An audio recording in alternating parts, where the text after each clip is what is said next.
பங்கருக்குள் ஒளிந்து கொண்டிருக்கும் இந்த குடும்பம் ஈழத்தில் நடந்த இறுதிக்கட்ட போரை சித்தரிக்கும் ஒரு குடும்பத்தின் காட்சி. இயக்குனர் புகழேந்தி தங்கராஜ் இயக்கிய அவர்களின் இரக்கங்களுக்கு முடிவில்லை என்ற குறும்படம் சென்னையில் வெளியிடப்பட்டது.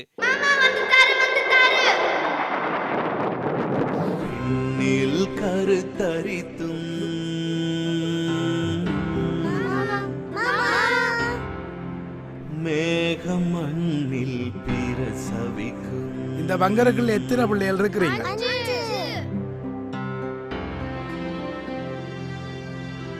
இந்த பங்கர்ல எத்தனை பேர் இருக்கிறோம்? மாமாக்கு சொல்லுங்க. இந்த பங்கருக்கு எத்தனை பிள்ளைகள் இருக்கிறோம்? இந்த பங்கருக்குள்ள எத்தனை பிள்ளைகள் இருக்கிறீங்க? வெளியெல்லாம் வெட்டி பார்க்க கூடாது. என்ன கவனம்? பங்கருக்குள்ளே இருங்கோ. தன் உருவை தான் உருக்கி. ஈழப்போரில் தமிழ் குழந்தைகளை காக்க விடுதலை புலிகள் மேற்கொண்ட முனைப்புகளை சுட்டிக்காட்டுவதாக அமைந்துள்ளது இந்த குறும்படம்.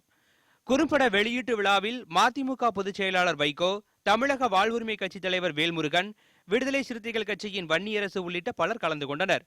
அப்போது பேசிய வைகோ, இலங்கை இறுதிக்கட்ட போர் தொடர்பான நீதி விசாரணை இல்லை என்று சொல்லிவிட்டதாக கூறினார்.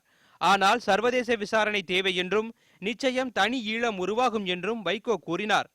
7.5 கோடி மக்கள் வாழுகிற இடத்திலிருந்து 18 கல் தொலைவிலே இந்த அழிவை அது நிரந்தரமான அழிவாக கருத முடியாது.